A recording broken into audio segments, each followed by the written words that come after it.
Venezuelan leader Nicolas Maduro has launched what he describes as the most important drills in the history of his country, preparing to repel any potential invasion after the U.S. and its allies backed the self-proclaimed interim President Guaido. Now, the drills, they're saying, are going to last until February 15th, and they're set to become the largest military exercises in the country that they've ever held in its 200-year history.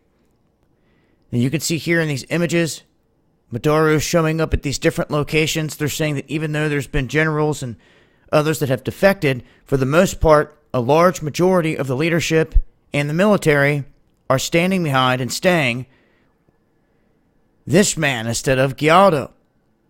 And they're saying that they must prepare to defend their sovereignty, their territorial integrity, their independence, among other things. And they feel that Colombia could be a key spot because, as we've seen already, there have been hints from John Bolton's paper to seeing the videos of individuals on the ground in Colombia that Colombia will be used as kind of a launch pad for getting into Venezuela if it all goes that way. Now, you can see here, when looking at Venezuela, you can see Aruba, and you can see Panama here. In this region right here, of course, the Panama Canal throughout history in the past was a major thing, but if they can simply take off in amphibious vehicles out of Texas, go straight across the Gulf,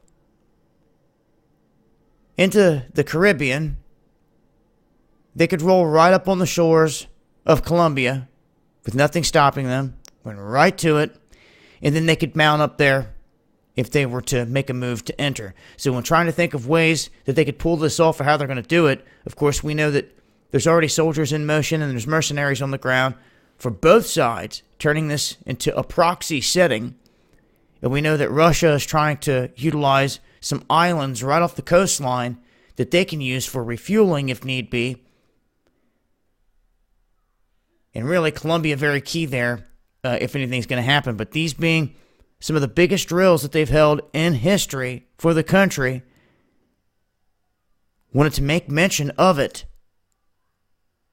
Now, he is openly moving around, going to these places. He's out in the open. He's in public.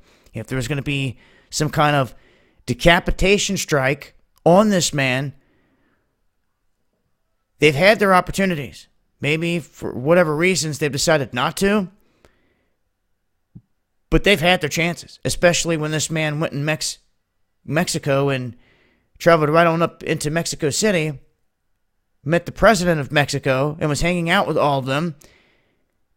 And they knew that his equivalent to Air Force One was airborne and everything else. So they knew where he was at, what he was doing.